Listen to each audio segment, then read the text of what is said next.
Hello, welcome once again to Off the Shelf Books on Tour.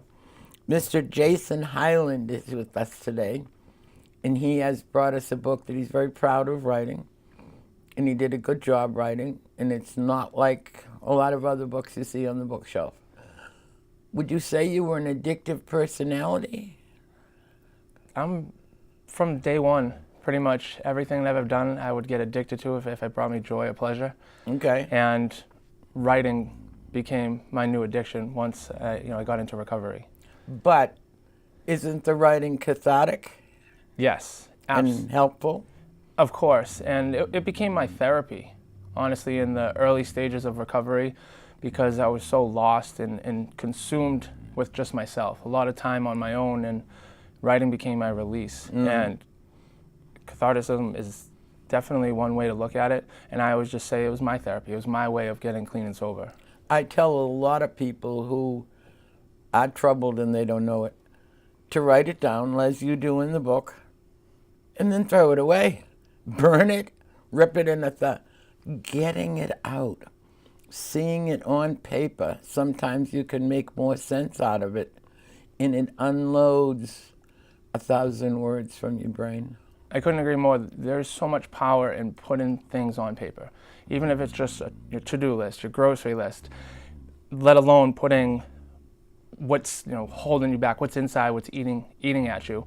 And I mentioned in the book, one of the things we did in early rehab was you wrote a letter to your drug of choice as a breakup letter, and mine was with alcohol. And I put it's before the book actually starts, right after the introduction, to give the reader an idea of what the power of alcohol and drugs has or had over me. And what we did after we read it aloud in the group I was at, and then we burned it. It was the exact what we did. But you got it out there. It feels great. Yeah, little things that you can't really share with another human being. So they send you to a psychiatrist who's an absolute stranger. How are you going to know? No, I find that, and writing longhand is very important. Computer, yes, but longhand gets you really into it. When were you when you first started drinking? How old? I drank in high school, just experimental, and throughout college, the parties on the weekend. But when it really took a grasp of my life was late 20s to my early 30s. And it became, the everyday thing, unfortunately for me. And, before I knew it, my day revolved around making sure I was getting what I needed first thing in the morning. And you knew where the bottles were hidden. Oh, absolutely. And that's the scary part. My father was an alcoholic, and he died from the disease, and he used to hide things. And I always thought that was just odd, strange, crazy. There's no way anyone else does that. Little did I know I'd find myself doing that all the time, up until the end. Do you think it's a genetic trait? Yes, there's no doubt about it, and it's been proven that it is. Some people can have just one. They know they have a limit. Unfortunately, for the alcoholic or the addict, there's no filter. It's just you go until you can't anymore, pretty much, and then your next day starts. But I know people who have lived in an alcoholic home and they don't drink at all for fear of ever subjecting themselves or their family to what they lived through. That was me. That was me all through pretty much the first drink I had. Even when I was dabbling in high school, I always said, I'll never become this, I'll never become this, I'll never become this. But I got the gene. For instance, my brother doesn't have it. It doesn't get passed down to everyone, but I certainly have that addictive personality, so to speak. You're an athlete and you love baseball. Do you think the pressure putting on young people, win, because that's all that matters, do you think that might have accelerated your personality to drop cold down when you didn't win? Well, I don't want to blame it on anything that, outside circumstance of where I went and how, who I became. But I can definitely say there was a lot of added pressure leaving high school, going to play into college, and, being expected to do this, being expected to get here. But, at that point, it's on me to either allow that pressure to get to me or to handle it the right way. And clearly I didn't handle it the right way, but there certainly was that that added pressure that I was supposed to do this. I see that so often, win, win, win. That's all that really matters. When a coach locally was chastised for saying, I want you to have the killer instinct. So I wrote him and I said, I'm kind of glad they don't. He hasn't spoken to me since that day. I know that term very well. That was thrown around my household very often. How sad. And now the kids don't get a trophy when they win. Everybody gets the same trophy. That's a whole different story right, I could get but into. They're going to have a rude awakening when they get in the outside world, aren't they? I'm very happy you mentioned that, because if everyone gets a trophy, they don't know what failure tastes like. It doesn't matter if you're 8, 10 years old or 18 years old. You need to know what failure and adversity is, because you're going to experience a whole lot of it once in your lifetime, let alone. That's how you really enjoy the win. And that's how you enjoy it. Yes, it tastes so much better. The taste of victory after defeat, of course, and that's how we grow. That's how we internally grow and become the person we're supposed to be. And if we're always used to getting coddled. Yeah. If we're coddled all our lives, it's a rude awakening once you get out there. I've never understood. I have a baseball aficionado in my home, and all through Little League, they use aluminum bats. You have to have that $150 aluminum bat. When you get to the Pro League, what do they use? Wood. Does that make sense to you? There's a lot of money behind that, of course. Just the greed. The connection is different. The hold is different. The swing is different. You're going to be learning all over again. Yeah, and that's why baseball is one of the hardest sports, because there's so many people that are playing and trying to get to that next level. And if you don't make the necessary adjustments, then you're not playing after high school or even in high school. But I could say, swinging wood and swinging with metal, wood is the best feeling when you connect with wood versus metal. Because metal, you can get cheap hits all day long. With wood, you have to earn it. Well, we go with the Challenger Baseball League for disabled children. And if you ever want to be reignited on baseball, go to a Challenger game. Because when we leave the field, somebody says, who won, who won, who won? And all the kids will say, we all did. That's beautiful. They got to play. So when son started, Dad went to Maine and milled him 2 wooden bats. So they're all lined up against the fence, and most of the kids will take his bat when it's time to come up for that's fantastic. Baseball is my pride and joy. It's been the love of my life since day one, and I'll forever have. Did you go nuts over the World Series? It was mild. My girlfriend and I got to celebrate it together, which was nice, and just to be able to witness it, and on that effect, being able to understand everything, because being sober at the moment. It's a different world. A whole different ballgame. Now, I like that you wrote it from your point of view, which is why I thought it was very different than many of the other books. When would you want a contemporary to pick it up? When they first went into recovery? Before? Halfway through recovery? Or the day they leave? Well, to be honest, the book is put out there as a recovery book and almost as a memoir. But after you read it, you realize it's not a memoir. It's not just about me and my story and my battles and struggles and tribulations, but it's also not just strictly recovery. I wrote it to be able to help the person who's down and out wherever they are in life. If they're an addict, this will help you. If you're someone who's just dealing with life's adversities. If we talk about when should you read it, if you are in recovery, right at the beginning. A lot of people who have read it and gotten back to me said this needs to be in any recovery program for when they get in there, because I tell you how low you can get, and it's pretty graphic. I don't hold really anything back in there, because there's nothing, there's no sugarcoating addiction. Period. So there's no need to hold anything back. And again, this was my therapy. This was initially helping me to get through the toughest days of my addiction problem in recovery. And when you read it and you're in those stages, you can understand, okay, and you see the progress. Like, okay, he was down very low and his bottom, and now look at him. And that's my goal, is after each chapter, I try to leave you inspired and fulfilled, because you want to go get more, because you see that anything is really possible. I was as low as it can get, and here I am today, and graced with these type of opportunities. Thank you. Very much. It's very holistically written. That's why I asked. But when you were in the first few weeks of recovery, and you read quite a bit, and you reference a lot of books that you gained inspiration from, would you have picked it up in those first few weeks? Did you have enough continuity of thought?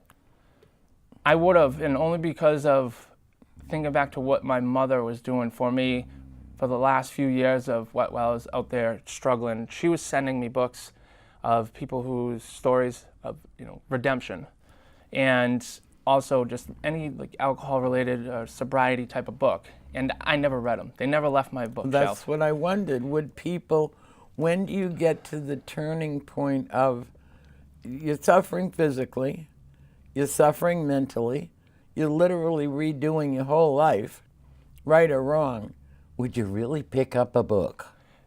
At the beginning, no, not until something has to click. And if that moment never happened, I would have never read anything. I wouldn't be sitting here right now. But once I put myself in and checked myself into rehab, I knew I had all the time in the world, so I was going to just fully engulf myself into whatever I thought was going to help me get better. And it was a lot of inspirational books, autobiographies, and the redemption stories. And so my book would fit into that category of, here I am my first week or so, I have all this time, either stay in my head with the thoughts that there's millions and millions of thoughts going through your head at that time, or try to get better. What can I do to possibly get better today? That was always my goal, is just get better today than I was yesterday. Did you find contemporaries in the program who were as strong as you were to get better, or were they sliding? Honestly, I was a lone wolf mentality. I didn't see anyone going at it the way I did. Everyone has their own way of getting sober. Mm-hmm. There's no doubt about that. Mine was through just putting my book in a nose. My nose in a book. How did you wind up in rehab, and was it a super deluxe spa type rehab? Because I hear it's very, very hard to get into rehab. It is. I knew I was an alcoholic for probably 8 years, up until when I finally checked in on July 24th, 2017. I just didn't know how to go about it, and whether that was fear, that was ignorance, or it was the fact that I wasn't ready. My mother would always text my best friend asking him for help, because he's been clean and sober almost 10 years now. And he would always say, Jill, when he's ready, he's ready. And that moment happened to me July 23rd, the day before, where something just clicked. I can't explain it other than divine intervention took place. There's no other explanation for the events that took place on that day. But once I was in there, I was all gung-ho, let's do this. I just went in, open arms, do what I need to do. Tell me what I need to do so I never have to go back to living the life that I was just living. I will do anything. I will shed as many tears as possible, because nothing will ever be as painful as life living in addiction. So how did you choose the rehab, or did you just walk into the first one you found and said, I'm not going home? I called the closest one to Okay. where I live, and that's actually here in Danvers. And that was on the 23rd. I got a bed for 9 a.m. the following morning. Wow, you're lucky. Yes, I definitely was. It was in the summer, so typically the spots are open more because of the warm weather. People stay outside. You're sleeping on benches. Mm-hmm, exactly. And so my mother and we didn't really have much of a relationship at that point, other than either I'm getting help or don't talk to me, and rightfully so. That's tough love. Absolutely, and it was necessary, and I appreciate it so much more now that it went that way. So I texted her saying, this is real, this is happening. I got a bed at 9 a.m. tomorrow morning. Can you please pick me up at 6? I want to go to a 7 a.m. AA meeting, which is actually right down the street from here, and we'll get breakfast, and then she dropped me off. And that was July 24th, which is my sobriety date, and from that point on, it was just whatever it takes. Brothers and sisters, how many? Older brother, older sister. And the person who I came to with, finally just put it on the table, was my brother. Mm-hmm. He confronted me on the 23rd, and again, divine intervention. I knew this was going to happen the day before. I literally, when I went to bed the night prior, I knew exactly the events that were going to take shape over the next day. That was Sunday. And it transpired pretty much exactly how my mind thought it was going to. And, one of the biggest turning points for me and breakthroughs that I knew I was going to be okay was after I put it all on the table to my brother, told him everything that I was doing, all the bad stuff I've done and really how bad the problem was. Because they understood I had an issue. They didn't understand the depths of where I was. And after doing some yelling in the other room, he came back in and said, "I'm so proud of you." And that was just... Key word. Yes, exactly. Because I was... Self-esteem is below sea level. If there was even lower than that, wherever it was nowhere good. And knowing that the people that I hurt the most were still going to be behind me and helping me get better was just that little ray of hope I needed. Well, that's what love is. It was tough love, and it was the best love I could possibly have needed. Good enough. You enjoy speaking about the book? Do you enjoy going out, meeting people who are not quite there yet? Yes, it's my passion in life. We talked about baseball earlier, and the only thing that's ever compared to stepping into the batter's box is when I get to work with someone one-on-one or speak to a group and seeing that moment when it clicks, seeing that something in their eyes or something happens, and it is so gratifying. Yeah, but up until that point, they're so fragile. Extremely. When do you move? When do you not move? When do you shake your head? And when did you say, "You're nuts"? It's difficult because you have so many people coming at you. So many different angles. Someone's telling you to do it this way. Someone's telling you to do it that way. And what I do whenever I work with someone, because I work as a recovery coach now, and my life revolves around speaking and helping others because, again, that's my passion and it's become my purpose. But when working with these individuals, I'll tell them three things. One, I don't have all the answers, clearly. Nobody And does. Exactly, there's always room for growth. I'll be forever learning, and that's one of my favorite things to do in this world. Two is that I'm not perfect. I'm far from it. I'm graced by your presence. And the third one is what I do know how to do is stay sober one day at a time, and I can help you do that. Good for you. 'Cause, when we allow ourselves to be vulnerable is really when we open ourselves up for growth. It takes courage to say, I don't know. It takes courage to say, I need help. Because we don't want to be able to lower ourselves is how we feel. You don't want to be dependent on anybody. You big, strong. It's a bravado thing. It is. And I noticed that a lot after I put it out to the world that I was in rehab. It was like 5 months in. And so many people came out of the woodworks reaching out to me, saying, thank you, I know I'm not alone now. Thank you, I've never told anyone this. Hey, I appreciate this. And so I went back and I asked every single person why, and everyone said the same thing is they didn't want to be seen as weak or less than, and they didn't want that stigma to be attached to them. And that's what really was the driving force behind I had to keep going and doing more and doing more. The book was just the starting point. It's not about my journey, my recovery, or stop thinking like that. It's about what it's bringing to me to help others. And by that I mean a platform like this. But it helps you stay sober too. And that's the best part of it. Yeah, I'd have slapped you side the head if you walked in here smelling like a beer.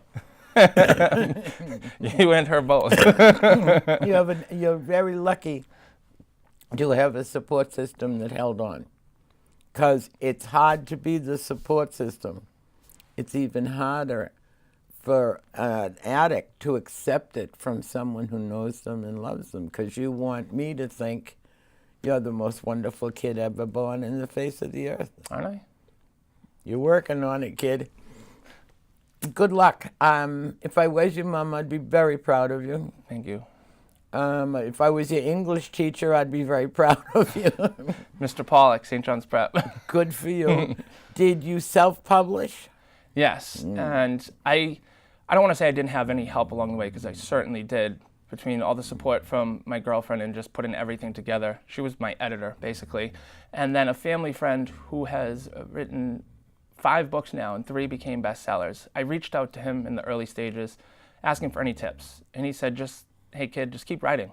Of all the authors I've interviewed, the most successful are the ones who write about what they know personally. It rings true through the written word, taking your experiences and weaving them into a tapestry of a book. Yes, I believe our experiences is what creates authenticity. You want to read about someone's true self and what they've been through. Otherwise, how do you know what they even know what they're talking about? There's so much reality which isn't real. That's a great way to put it. I like that. Can you find it on Amazon, a particular bookstore? How's it going? Yes, all local bookstores here on the North Shore should carry it. If they don't, they'll order it for you. Amazon is who I self-published it through. It's available on Kindle and in paperback as well. It's available in Barnes & Noble, Books A Million, and also on my website, which is jason-hyland.com or thesobercouple.com. Very nice. How is it going? Do you get updates on how it's being received by the public? Yes, it was very surreal at the beginning because back in November, actually, I sent my mother an email saying, I'm going to become a best-selling author. I just put it out there, put it out into the world like The Secret says. And after 2 weeks, I released it on June 1st, and after 2 weeks, it became a #1 national bestseller in drug dependency and in alcoholism for new releases. And congratulations. That moment was when everything just came to, and I was like, wow, it showed me what hard work really can do for you. And what you had to give, and what you'd been covering up and diminishing all these years, when in fact you were striving for that. Mm-hmm. It took a while for me to say I'm a grateful alcoholic, because it's so hard to think to be grateful for all the things that took away everything that I ever loved. But once I realized that my purpose and that I was helping others, I'm a grateful alcoholic today. But it's similar to you have to cry before you can have a full belly laugh. That's another new one, but I agree. It is. Well, you don't. If you lived a Cinderella life, and I haven't met Cinderella yet, but I feel so bad for these children who are growing up. They don't know how to exist outside their mother home. And the key word you used earlier, coddled. And it doesn't do them any good. None whatsoever. Okay. Now, we're going to break for a minute or two, let you regain your composure in case I've rattled you. And you're going to read for us a passage that you find particularly meaningful to you, which gives our viewers the opportunity to see that, in your English teacher, you are a good writer. Wonderful. We'll be right back.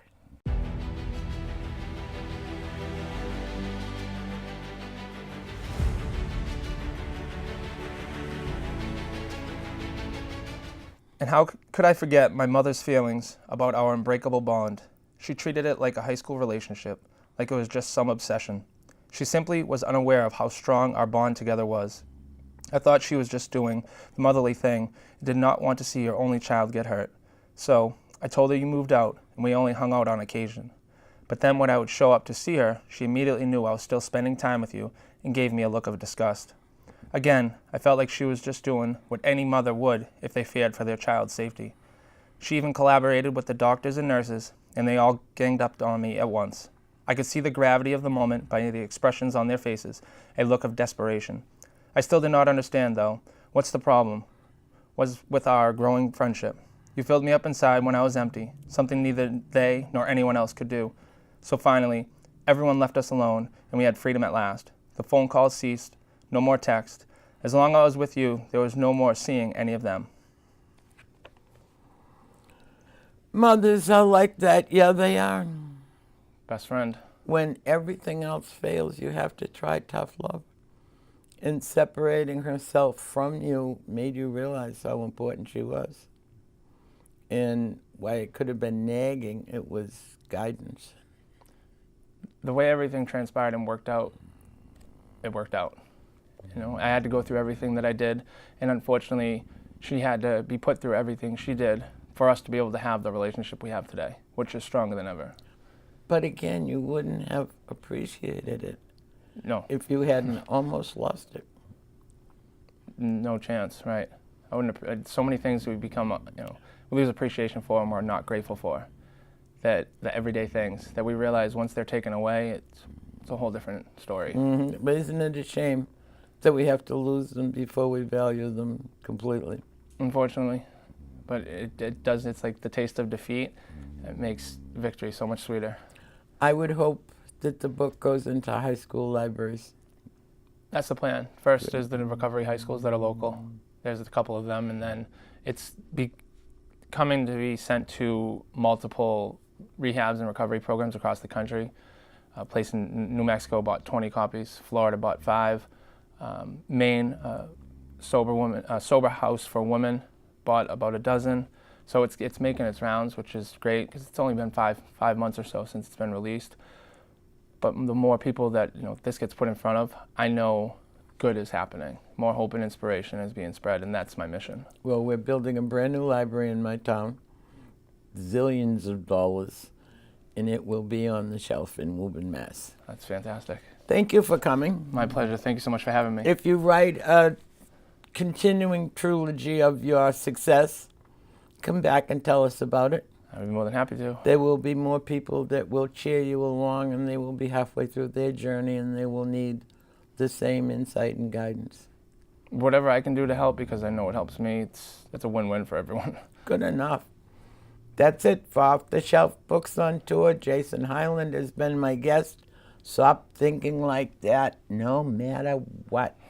The best advice my mother ever gave me was ask a question and then question the answer. Duly noted. It works. Bye now.